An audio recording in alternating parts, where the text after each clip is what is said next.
17 foi então que veio ao mundo um grande cabrado agré, filho de Coriolano, neto de capitão. Lá cresceu esse menino Gerardo Melo Mourão.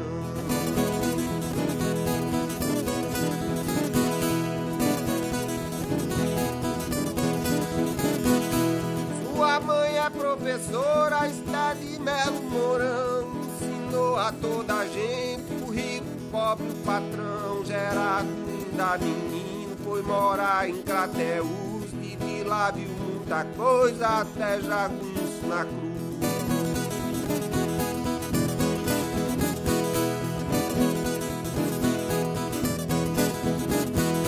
Viu passar os cangaceiros, a seca, a coluna preste, tudo viu seguir o rumo, seu destino para o leste. Um tempo que já vai longe, Gerardo fez quase tudo, preparou para ser monge, se dedicou ao estudo.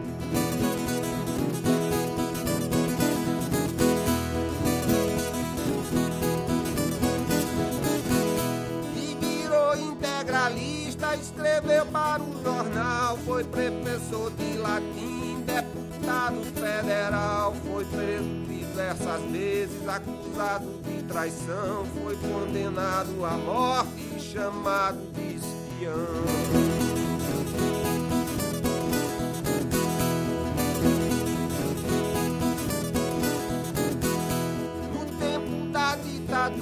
Um ato institucional caçou Gerardo Mourão, que foi capa de jornal. Assim que lhes apresento Gerardo Melo Mourão, e antes que a voz eu cale, vou deixar que ele fale de sua história e emoção. Eu nasci numa pequena cidade no pé da Serra da Ibiapaba, chamada Ipueiras. Do outro lado é Piauí, no extremo noroeste do Ceará. Veio de uma família, como toda a gente na minha terra, todos lá, temos uma família antiga, tradicional, com alguns antepassados, até poderosos, etc. Eu, pessoalmente, a minha mãe era pobre. Éramos já empobrecidos através dos tempos e era professora primária em Ipueiras. Mas, de todo modo, nós éramos aquilo que se chamava as famílias importantes da região. Melos, Mourões, os Araújos, os Holandas, toda aquela gente. É tudo uma família só. O Ceará é uma tribo grande. Ainda agora eu fui receber um título de cidadão honorário de Crateús, onde eu passei parte da minha infância, que é uma cidade já maior do que Ipueiras. E eu sei dizer, bom, eu creio que todos aqui somos primos. E aí fez-se a chamada dos vereadores, começou pela presidente, Melo, Fulano Melo, não sei o que, Araújo, tudo parente. Então, éramos gente conceituada, mas pobres. Então, pobre, minha mãe era professora em Ipueiras e formou quase todo mundo que aprendeu a ler, escrever e contar ali. Depois em Crateús também, foi professora em Crateús e em Nova Russas. Tudo que eu sei devo à minha mãe, pobre, professora primária no interior do Ceará, e aos monges redentoristas holandeses que me formaram. Depois, aí, por conta própria, aí, ganhei o mundo ou perdi o mundo.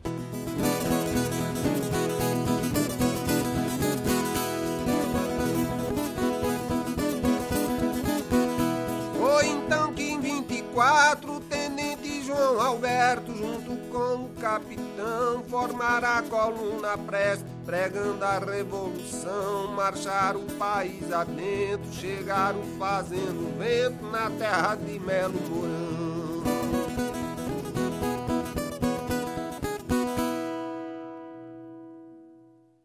Eu me lembro, eu tinha 7 anos de idade. Estávamos já em Crateús, quando a coluna Prestes entrou em Crateús. Entrou comandada por João Alberto.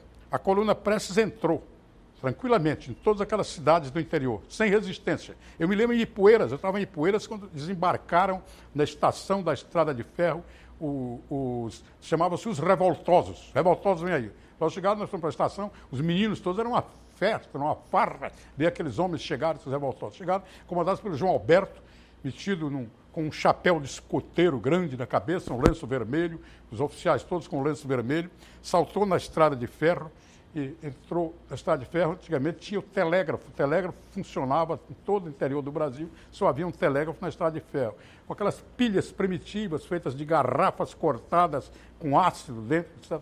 João Alberto entrou e nós todos atrás, os meninos, todos os soldados, chamou um sargento e tinha um telegrafista, que não sei, Zarolho, acho que era Zarolho, porque ele passava telegrama, vendia passagens, despachava bagagem, assim, mas seu Mileto. Então, o João Alberto chegou e disse para o sargento, pega esse telégrafo e quebra aí nos trilhos. O sargento chegou assim com o soldado, pegou os vidros de ácido do telégrafo, morso, jogou nos trilhos e quebrou. E nós assistindo aquilo assim, meio bestificado, e o João Alberto, guardei essa frase até hoje. Eu tinha 7 anos, foi em 1924, eu sou de 17. Então, o João Alberto disse, isto é mais perigoso do que 500 inimigos. Aí passei a ter um respeito profundo pelo seu Mileto, que você manipulava um aparato mais perigoso do que 500 inimigos. E João Alberto chegou, foi para a cidade, hospedou-se com o Estado-Maior na casa do meu avô, que era chefe político, em Ipueiras, e outra parte na casa do Major Zé Bento Fontinelli, que era outro chefe político. E meu avô mandaram matar uns novilhos, churrasqueou para a soldadesca, hospedou a oficialidade dentro de casa. E me lembro que o João Alberto disse para o meu avô se chamava Capitão Zé Ribeiro, era capitão da Guarda Nacional, Capitão Zé Ribeiro Melo. Disse, capitão, quanto é que tem os cofres da prefeitura aí? Eu vou dizer, tem 400 mil reais, capitão. Chamava o João Alberto também de capitão, tem 400 mil reais. Disse, passa para cá. Aí o João Alberto deu um recibo e levou os 400 mil reais, que era o Tesouro Municipal de Ipueiras.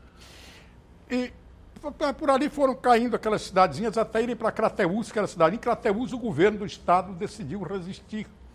Juntou os destacamentos policiais de toda a região, todas as forças que pôde, armas, munições, etc., e concentrou em Crateús à espera do ataque dos revoltosos que iam passar de Crateús para o Piauí.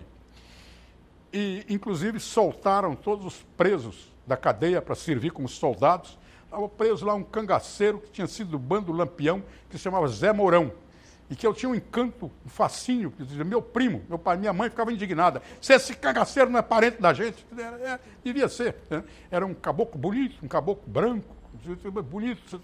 E eu ficava com meus primos todo dia, conversando com ele na grade da cadeia. Esse foi solto, virou herói da Revolução, contavam-se façanhas, que devia ser lenda, que o Zé Mourão saiu rolando pela praça, dando tiro, não sei o quê. O certo é que o João Alberto atacou Crateús, num acontecimento histórico que se chamava o Bombardeio de Crateús. Eu sei que começou o Bombardeio de Crateús, casa fechada, e eu só vi aquele aquele tiroteio. E um grito eu ouvia sempre durante a noite, com aquilo no meu ouvido. Assim, poupa munição, cabra do Prestes. Poupa munição, cabra do Prestes. Não sei por quê. A coluna foi uma coisa importantíssima na história do Brasil. A coluna, como se dizia na época, como uma serpente percorrendo o território do país, dando uma consciência cívica a esse povo. Aquele negócio do tementismo, um pouco vago. Não tinha ideologia, não tinha coisa nenhuma, justiça e representação. Mas houve um despertar da consciência nacional e um ato de heroísmo que ficou plantado na história. Então a cidade de Crateús foi protagonista desse momento histórico e heróico da vida política brasileira, que contaminou grande parte do povo.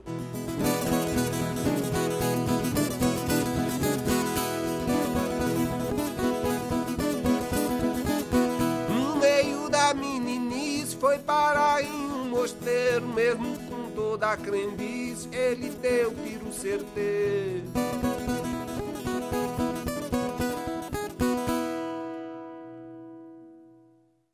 Apareceu o bispo de Valença, da cidade de Valença, que era o André Arcoverde de Albuquerque Cavalcante. Todos nós tínhamos na conta de parente, realmente toda a parentela toda nordestina, somos todos Albuquerque Cavalcante, que me levar para o seminário dele, em Valença.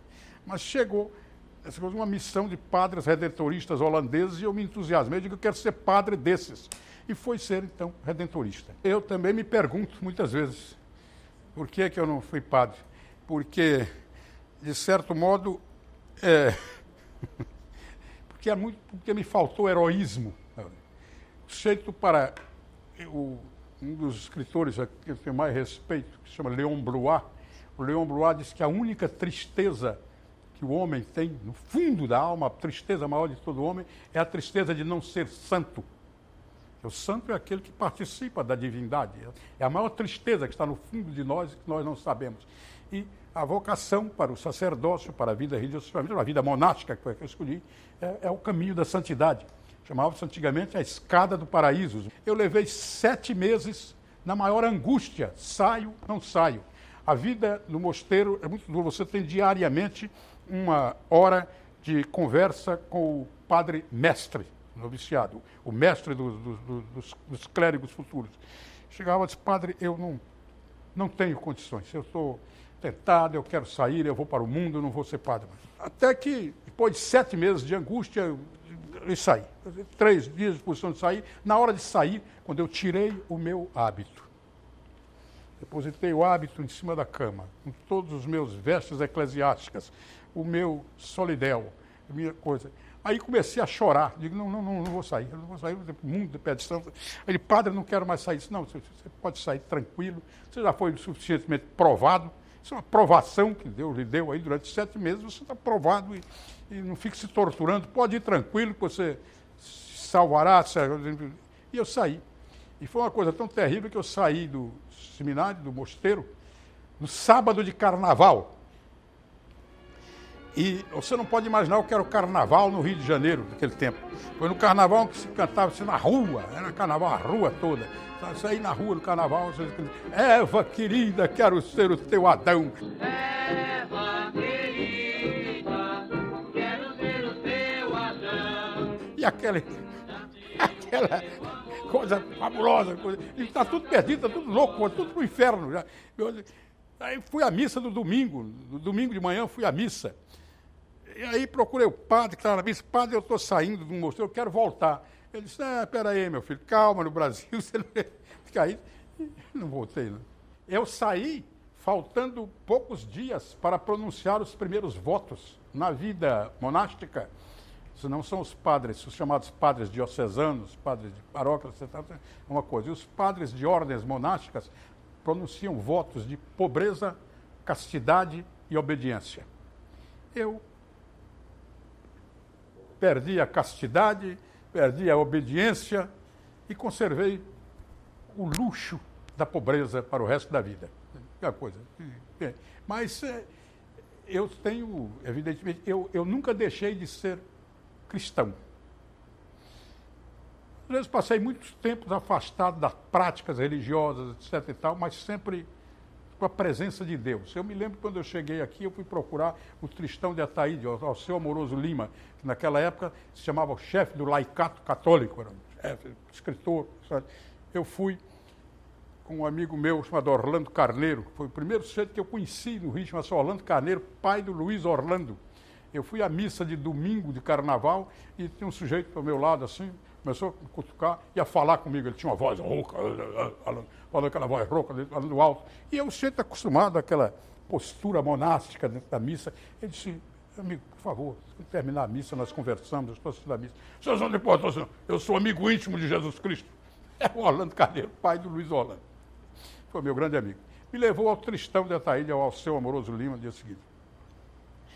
E o Alceu disse, meu filho, você... Não estou aqui para dar conselho, mas eu posso dar uma advertência. Você esteja sempre com Deus. E foi assim, o primeiro passo que eu dei, foi que me meteu no integralismo. Se você quer fazer, você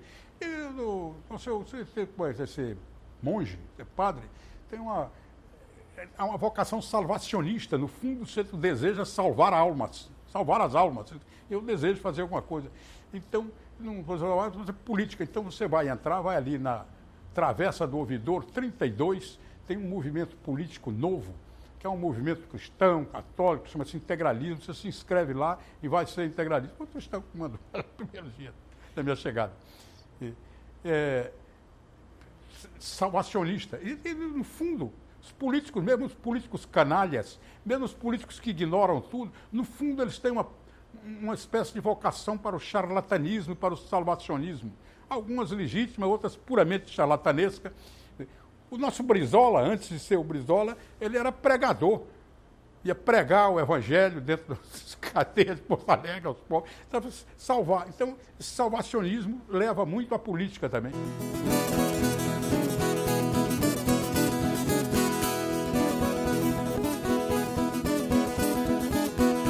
Gerardo nos conta agora a saga nacionalista que fez o jovem Mourão se tornar integralista.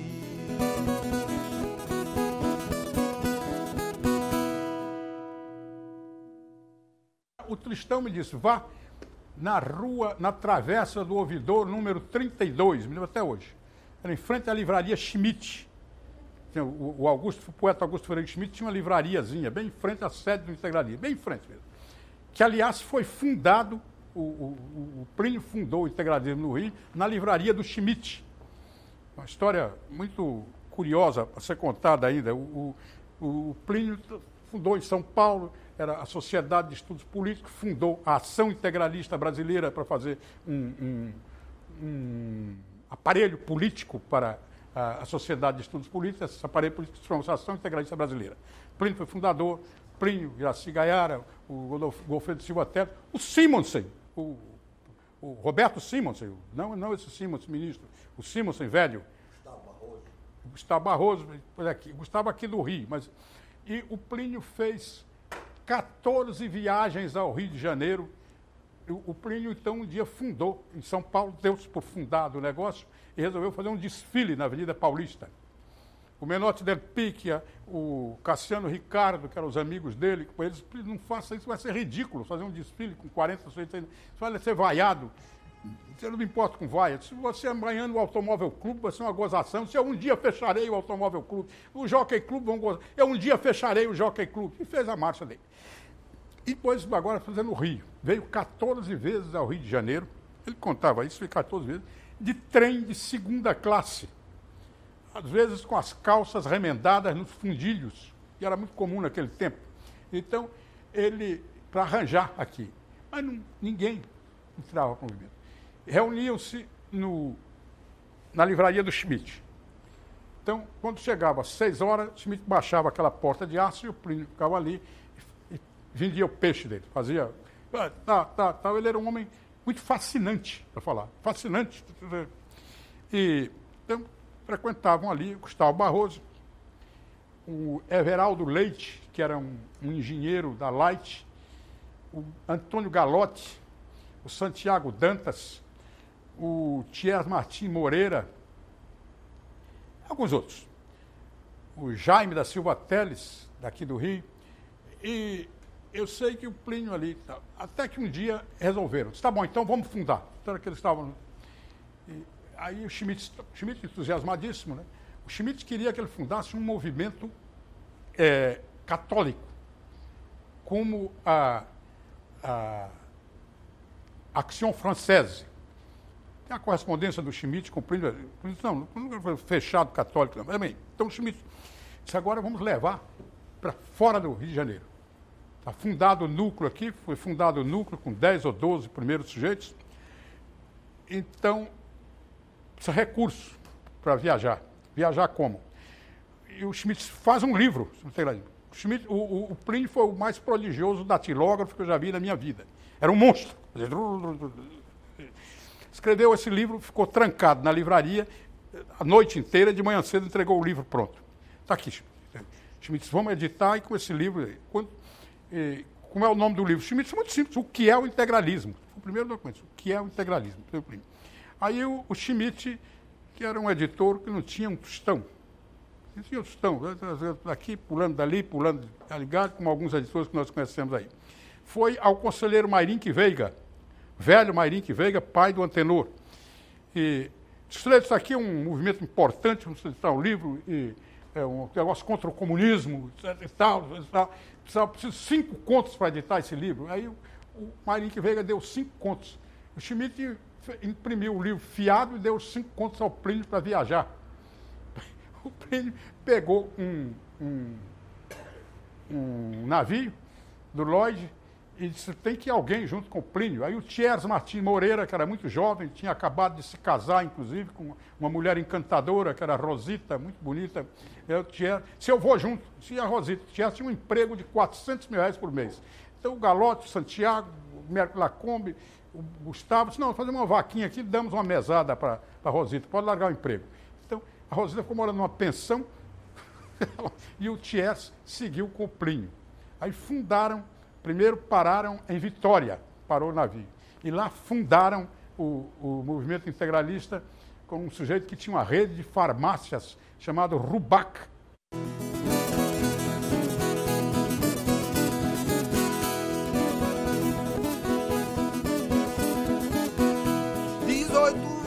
Foi preso, Gerardo virou um estorvo, jornalista e ativista, combateu o Estado Novo. Estourando a Grande Guerra, o Mourão foi acusado de passar informação pra quem não era aliado. Por causa desse episódio, Gerardo tem na lembrança cadeia, pena de morte, tribunal de segurança.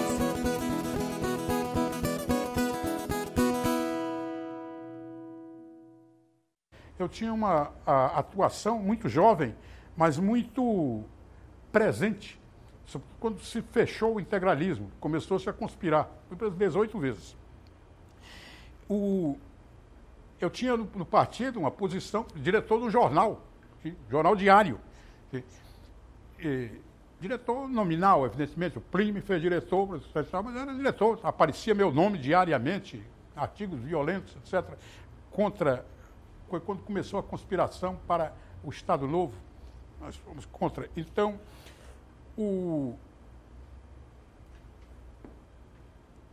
e depois fui preso durante a guerra. Aí já acusado de relações com a Alemanha nazista, com não sei o quê. Eu tive relações com a Alemanha nazista. Nunca houve uma lei brasileira que me condenasse. Eu fui condenado aí a 30 anos de prisão. A gente foi condenado à morte. Então, nós fomos presos primeiro na Conferência Pan-Americana que se realizou no Hotel Glória. Fizemos uma anarquia no Hotel Glória. Summerwells lá, fizemos diabo, jogamos panfletos e coisas, etc. Veio a polícia. O Túlio era capitão, deu uma chave de galão e não fomos presos na hora. Mas depois nos prenderam. Depois tornaram a prender, tornaram a soltar, tornaram a prender. Até que prenderam e foi quando houve o rompimento de relações do Brasil com os países do eixo, que era Alemanha, Itália e Japão. Mas preso, sem nada, cadeia, saí daqui, tranquilamente. O Túlio ficou recolhido aqui ao Forte Copacabana e agrediu um coronel do Forte, o coronel Sadoc. Ele pegou o Sadoc, ele era um homem, pegou o Sadoc através da grade, quase matou o coronel. Né? Então, criou-se uma situação grave. Preso eu, Condor e vários outros. Então, mas, tranquilo lá. Né? Tirando cadeia, não tem crime nenhum para condenar. Nenhum. Quando o Getúlio publica um decreto número 4.766, de 29 de outubro de 1942, definindo crimes contra a segurança nacional, e o artigo 21 dizia: promover e manter no território nacional ação em favor do inimigo. Pena máxima, pena mínima 20 anos até máxima. Máxima seria a morte. Então, aí vinha o artigo 69 dessa lei. Esse é o artigo 21. O artigo 69 dizia, no caso, sim, no artigo 68 dizia, esta lei retroagirá até a data de 28 de janeiro de 1942. É a primeira vez na história do direito penal, desde a codificação do direito romano, que uma lei penal retroage. O primeiro artigo de todos os códigos penais do mundo diz: não há crime sem prévia cominação legal. Ninguém pode ser processado nem condenado, senão em virtude e na forma de lei anterior. Mas era a ditadura, Estado Novo. Essa lei. Mas tinha o artigo 69, diz assim, no caso de aplicação retroativa deste decreto, não haverá pena de morte, transformando-se a pena máxima em 30 anos. Por isso que eu escapei. Eu estava preso desde janeiro. E a lei foi promulgada em outubro de 42. 29 de outubro de 42 é a data da lei. E retroagindo até 28 de janeiro. Para atingir. Então, fomos condenados. Sim. Condenados, acabar a guerra, soltam a gente. Realmente, quando terminou a guerra e que caiu a ditadura do Estado Novo, o primeiro ato do governo Zé Linhares foi extinguir o Tribunal de Segurança Nacional. Discurso famoso do brigadeiro Eduardo Gomes, no Teatro Municipal, que parece que foi redigido pelo Prado Kelly, em que o brigadeiro pedia justiça para as vítimas desse tribunal infame que se erguem, o brigadeiro usa uma palavra, que se erguem no país como um coro de tragédia grega, pedindo... Então, o Zé Linhares, primeiro ato foi extingue-se o Tribunal de Segurança Nacional. E todas os sujeitos que têm processo, os processos irão todos para a Justiça Militar apreciados. A Justiça Militar, então nós entramos com um habeas corpus no Supremo, o Túlio e outros, tanto no habeas corpus no Supremo, e o Supremo, num voto do qual foi relator o ministro Ribeiro da Costa e revisor o ministro Nelson Hungria. Nelson Hungria tem uma frase lapidar que diz: a condenação do Melo Mourão é uma monstruosidade que precisa ser revogada para salvaguardar a dignidade da própria justiça. Textual. Então, o habeas corpus foi dado por unanimidade pelo Supremo Tribunal, mandando anular o processo por não haver nenhum crime nas leis brasileiras que possam ser atribuídos a esses cidadãos. E não tinha autos. Era um processo sem autos. Nunca comparecemos a um juiz nem coisa nenhuma. E isso desenrolou, mas eu paguei isso o resto da vida. Né? Espião nazista, condenado à morte, não sei o quê. Eu ainda conto aí há pouco tempo, nós fiz um livro aí que eu fiz aí uma memória do Barros, eu conto uma história nossa aí. Teve um repórter aí que fez uma coisa tremenda contra nós na revista Cruzeiro. Eu, Túlio, Condra, eu, porque eu era mais notório, porque eu escrevia em jornal todo dia. Então, uma coisa tremenda. Aí o Túlio disse: vamos matar esse sujeito. Era o Davinassi? Aí eu digo: não matar não e tal. O Condra disse: não vamos matar, não, vamos fazer ele comer um prato de merda. Nós cercamos 3 ou 4 dias e, por fim, pegamos o sujeito. Aí na Zona Norte, lá para o lado da Daraí, Vila Isabel, morava, pegamos esse sujeito e botamos no carro e levamos para um botequim de um português em São Cristóvão, que já estava tudo preparado. O português tinha preparado já um prato lá, baixou as portas, foi lá, e todos nós, come ou morre. Come ou morre. Tá? O Condra era, não sei como é, incisivo, come ou morre agora. Aí, eu como, não tem um guardanapo? Eu disse: não, é sem guardanapo. Aí, comeu. Um prato inteiro. Quando acabou de comer, o Condra era uma figura, dizia assim, agora vai morrer. Mas eu comi. Senão, mas vai morrer, porque quem come merda morre, né? Não pode viver. Por fim, soltamos o sujeito.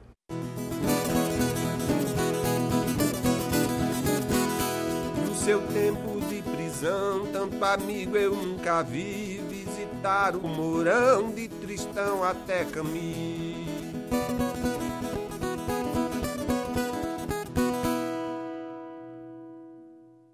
O Camus esteve, creio que 3 vezes comigo para me visitar. Alberto Camus. O Camus veio aqui e eu tinha traduzido para o Teatro Experimental do Negro, que era do meu amigo Abdias Nascimento, eu traduzi na cadeia, uma peça do Camus chamada Calígula. Modéstia à parte, fiz uma tradução perfeita, beleza de tradução, o Calígula do Camus. E o Abdias ficou aqui andando com o Camus, tinha o Teatro Experimental do Negro, a peça e tal, e relações. Então, o Camus, que levado, está preso, meu amigo e tal. E o Camus foi. E o Camus era uma figura assim, impressionante, fisicamente impressionante, aquele rosto. Só faltava chorar olhando para mim assim. Eu fiquei comovido. E ele, comovido, disse, mas como é que você... Aí eu disse, é um poeta e tal, romancista, poeta e tal, conversamos muito. Aí conversei com ele. Ele disse, mas o que você faz? Voltou. Terceira vez, ele voltou, disse, não se meta em política. Nós somos artistas. Nós não temos que fazer a história. Nosso papel é sofrer a história. Isso é uma frase com uma beleza. Nosso papel é sofrer a história e não fazer a história. Deixa vocês fazendo a história, nós não vamos fazer a história. Não se meta em política. Eu reincidi, né? Andei fazendo política de novo aí, em 64, 67, mas foi adultério. Mas tive muitos amigos. O Tristão me visitou várias vezes na cadeia.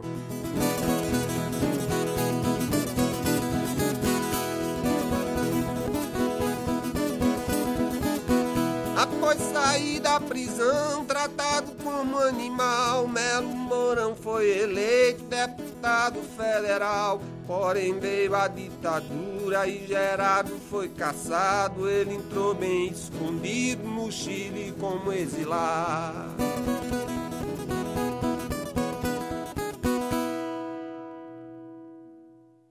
Eu saí da prisão quando o país foi democratizado. Aí, a primeira coisa era refazer a minha vida. Depois de 6 anos de prisão, a minha mulher morreu uma semana antes de eu sair da prisão. Uma semana antes, com uma filha, me deixou uma filha. E eu tratar de sustentar a vida, começar a sustentar a vida. Os amigos, procurar emprego aqui, ali, essa coisa toda, não tinha. Mas eu estava, evidentemente, contagiado por um certo vento de liberdade que o país tinha respirado depois da queda de uma ditadura. Que a ditadura do Estado Novo foi uma ditadura terrível, entendeu? Silenciosamente terrível. Entendeu? Vamos dizer que não houve aqui campos de concentração. Houve campos de concentração. Eu estive no campo de concentração na Ilha das Flores. Eu vou dizer que não houve fornos crematórios do nazismo. Não houve stalinismo, mas houve coisas terríveis. Toda a justiça foi posta de lado e houve uma euforia de liberdade depois. Eu me entusiasmei com a campanha do Brigadeiro, por exemplo. Brigadeiro. E depois, política.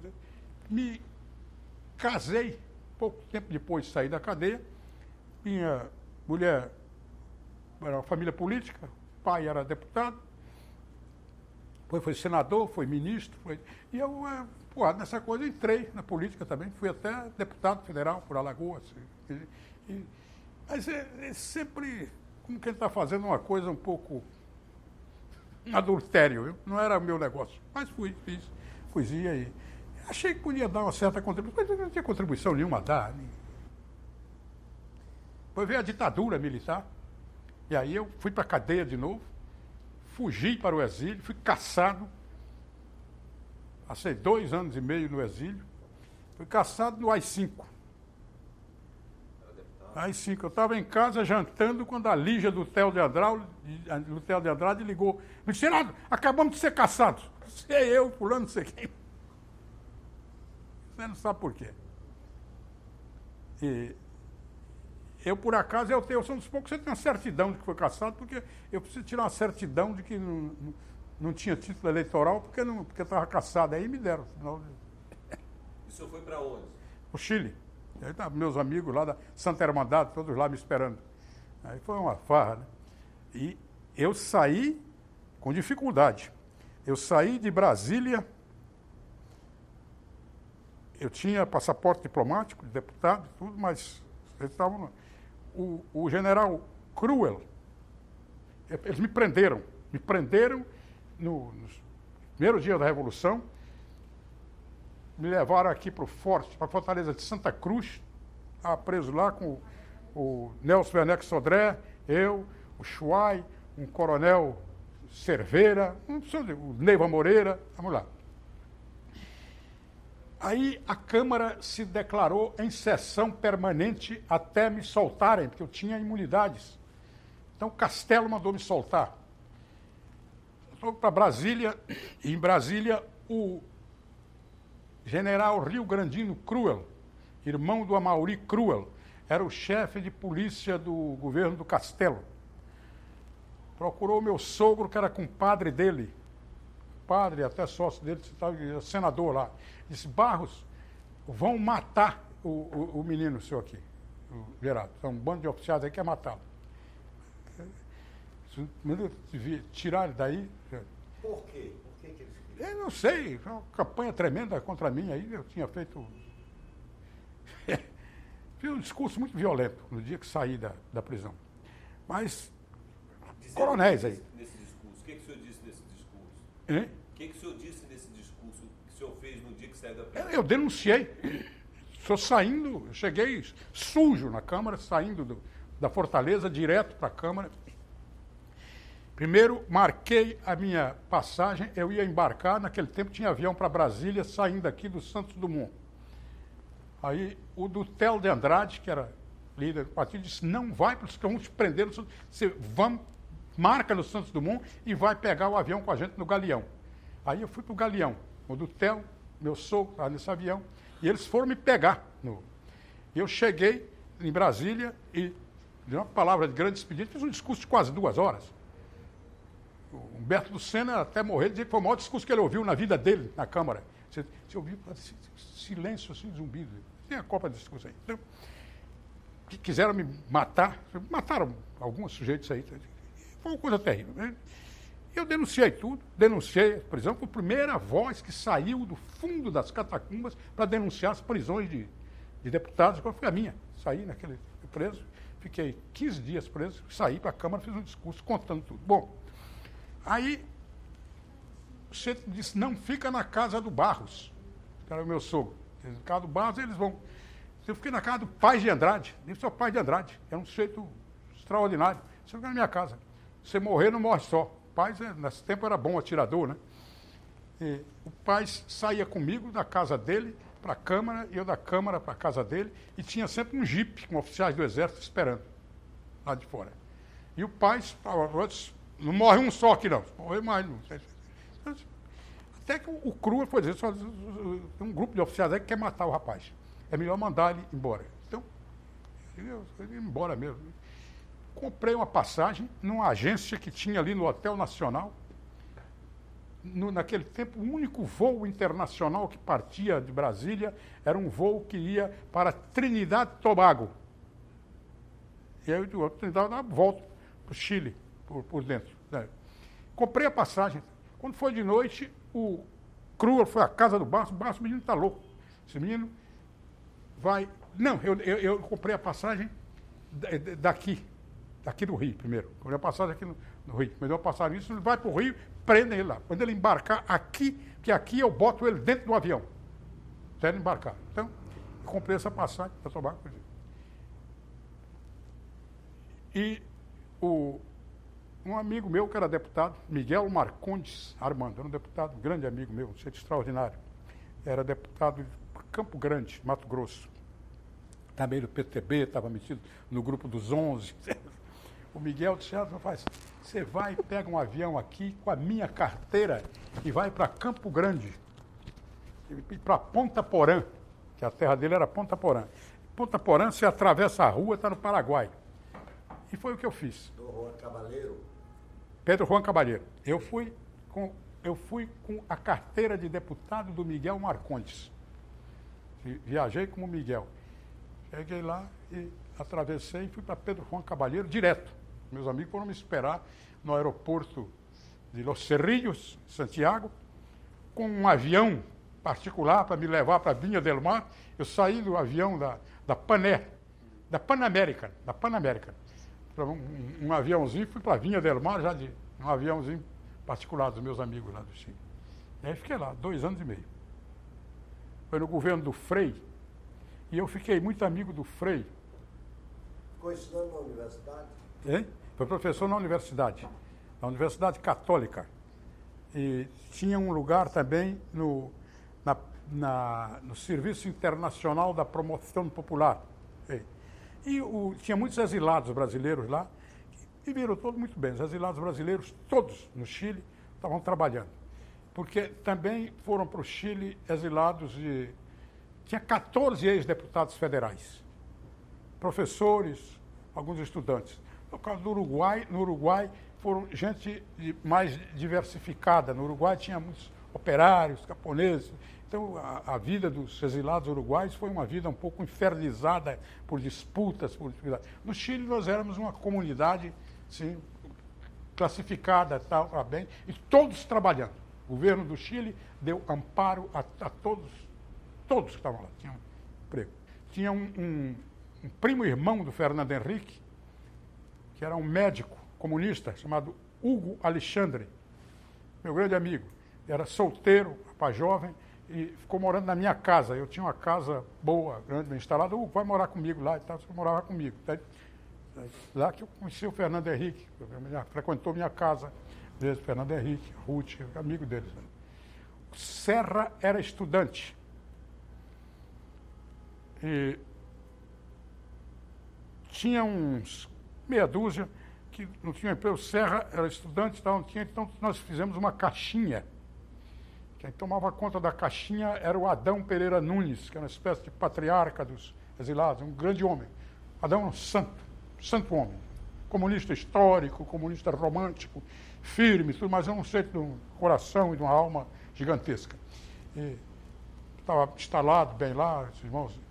E o Adão organizou uma caixinha, a gente contribuía, os que estavam trabalhando, eu dava todo mês $50, etc. E alguns que não tinham trabalho viviam da contribuição da caixinha. Eram poucos, mas o resto todo trabalhava, todo mundo. Eu voltei para o Brasil em 67. E voltei, uns amigos meus aqui disse, volta que tal. Esse Miguel Marcondes foi muito importante para mim. Miguel disse, você já conversei aqui com o Adalto, com não sei quem, o Adalto era presidente da Câmara, você chega aqui, você vem direto aqui para a Câmara. Eu vim. Assisti o fechamento da Câmara. O Mourão agora conta das conquistas sociais, da direita e da esquerda, os seus aspectos globais.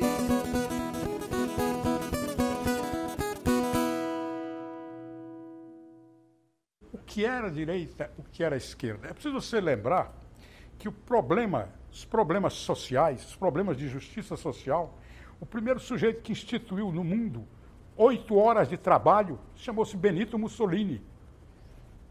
Mussolini foi quem inventou 8 horas de trabalho para o trabalhador. O Mussolini foi quem inventou férias para o trabalhador, foi quem inventou auxílio família para o trabalhador. Quer dizer, os movimentos chamados de direita tinham uma preocupação social muito grande. O partido nazista na Alemanha era um partido com preocupações sociais. Chamava-se Partido Nacional Socialista dos Trabalhadores Alemães. Era um partido contra o qual estava a alta burguesia. Entendeu? E que a preocupação social estava muito na mentalidade de toda a minha geração, a esquerda e a direita, e também, sobretudo, na geração católica. A geração católica vinha da bula, da encíclica Rerum Novarum, do Leão XIII, que suscitou o problema social na Europa, vinha da bula 40º ano do Pio XII, que se preocupavam dos sindicatos católicos fundados na Bélgica. Então, havia muito isso. E no Brasil, a concentração de dinheiro e de poder e a construção de oligarquia se tornou assim, intolerável para qualquer um que contemplasse aquele panorama. Então, a linha entre direita e esquerda era uma coisa muito próxima. E a direita brasileira do meu tempo, era uma direita profundamente anti-americana. Toda contra os americanos, Gustavo Barroso, Brasil, Colônia de Banqueiros, um livro que ainda hoje, o Fernando Gasparian, que é um editor de esquerda, eu vou editar do Gustavo Barroso, Brasil, Colônia de Banqueiros, denunciando o capitalismo internacional, que era uma linha muito tênue. E a diferença maior, na época, estava em 1935, quando começou assim, a agitar o problema de socialismo, Aliança Nacional Libertadora, era um problema de nacionalismo. Naquela época, a esquerda era internacionalista, era o internacionalismo do socialismo, etc. e tal. E a direita era profundamente nacionalista. Eu, no dia que entrei para o integralismo, que o Tristão me mandou ir lá na coisa, o Plínio estava fazendo um discurso lá, profundamente, sempre dessa frase até hoje. Ele estava denunciando. País vendido, no momento ele disse, porque até a luz que nos alumia é estrangeira, e apontou para a lâmpada da light. Eu fiquei tocado com aquele negócio com ele. E o governo do Jango trouxe as causas nacionalistas. Muito grande. Se dizer que os integralistas do Rio Grande do Sul elegeram o Brizola, governador naquela época. O integralismo naquele tempo no Rio Grande do Sul tinha um eleitorado que era um fiel de balança. E como bom contador da história do saber, ele fala sobre o tema, conta tudo pra você.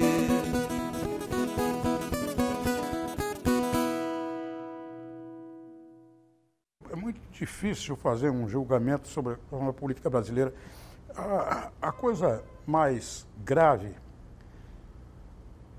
que aconteceu com a política brasileira ao longo dos tempos é o despreparo cultural do povo brasileiro. Tobias Barreto, no seu tempo, dizia que o Brasil não tem povo, tem público. Não tem povo. Ainda hoje, até certo ponto, tem mais público do que povo. Não há consciência popular, o povo brasileiro é despreparado, as lideranças são despreparadas. Aí entra a única coisa que eu debito aos portugueses. Portugueses são refinados colonizadores. Não é sem razão que Portugal foi a última metrópole a se retirar das colônias da África. A última. Foi da França, da Inglaterra, já estava lá. Portugal não permitiu, no Brasil, como bom colonizador, que se formasse uma geração de ensino superior. Não tinha uma escola superior. Fizeram aí uma escola de medicina aí para cuidar dos outros, mas não tinha ensino superior mesmo.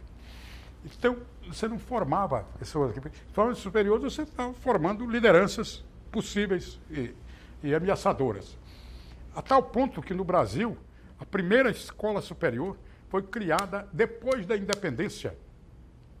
Era um projeto do Martim Francisco, tão inepto, que eu tenho um projeto aí na história da Faculdade de Direito do Recife, do Clóvis Bevilacqua, reproduz lá o projeto do Martim Francisco. Haverão 2 escolas superiores no Brasil, uma em Recife e Olinda e outra em São Paulo. Foi fundado o ensino superior sob um pleonasmo do Martim Francisco de Andrada, que era um dos Andradas. Haverão. Então, universidade não, sabe qual é a mais antiga universidade brasileira? Era a daquele estado que até pouco tempo, antes dessas rondônias da vida, etc, tal, o estado mais novo da federação foi o Paraná, que se destacou de São Paulo. Né? Pois é a universidade mais antiga do Brasil, a Universidade do Paraná, que é dos anos 30. Não havia universidade. Havia algumas escolas superiores destacadas. Então o país não tinha uma tradição de formação de consciências culturais, consciência do saber, e a relação entre o saber e poder é uma coisa decisiva. O exercício do poder é uma consequência do exercício do saber. Eu me lembro, um dia, estava nos Estados Unidos, na casa do Nego Abdias, que reunia todos aqueles negros americanos, no tempo daquela Angela Davis, famosa militante negra, condenada à morte. Inclusive, não mataram, mas ela chegou a ser condenada à morte, deu de metralhadora. E estávamos jantando na casa do Abdias, à noite, e a Angela Davis, ainda entusiasmada, nós vamos tomar o poder. E eu, menina, como é que vai tomar o poder aqui nos Estados Unidos? Tomar o poder do Pentágono, como é que você vai tomar o poder aqui nem do FBI, não é do Pentágono. Ela disse, senhora, você não entende isso. Eles têm o poder porque eles detêm o saber. E as elites americanas estão desertando do saber. Hoje, as universidades americanas, os filhos dos Rothschilds, dos Rockefellers, não sei o quê, não estudam mais a não ser as matérias ancilares, até auxiliares da coisa. Eles estudam gerência de capitais, administração de empresas, sociologia, não sei o quê. Eles não estão nas matérias que chegam ao núcleo do saber, que é a história, a filosofia, etc. Por aí, o direito, as coisas. E também é verdade, viu? Essa rebelião das massas que o Ortega Gasset, antes da guerra, a rebelião das massas vai começar por aí. As massas estão tomando o saber. E um dia vão chegar ao poder. Hoje estão entrando todos esses colégios aí, todas essas faculdades. A faculdade brasileira é muito ruim. A Universidade Brasileira é a pior do continente. É pior do que a da Bolívia. Porque não tem tradição. Às vezes tem uma universidade que vem dos primeiros dias da colônia. As primeiras universidades da América Espanhola são de 1543. Universidade de Santo Domingo, Universidade Major de São Marcos, Colégio San Felipe na Colômbia, Colégio San Agustín na Bolívia, San Carlos no Chile, todos eram colégios universitários. Então, eles têm uma tradição. Você, na Bolívia, você tem professores de filosofia, sabem filosofia, eu conheci alguns, você está diante de um professor espanhol, salamanquenho, e tal. Aqui, pô, é um negócio penoso. Claro que nós temos já na universidade, no campo da ciência aplicada, nós temos áreas melhores do que na América Latina em geral. A medicina, você tem centros de excelência de medicina em São Paulo, um pouco no Rio, aqui e ali. Então, engenharia, você tem ciência aplicada. Na área do pensamento puro, não tem. E o que constrói a história é o pensamento puro.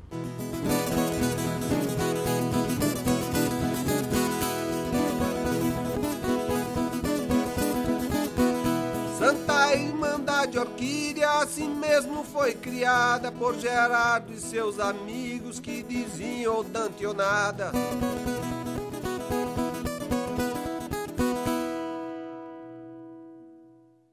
Eu faço parte de um grupo que se chama Santa Hermandad de la Orquídea.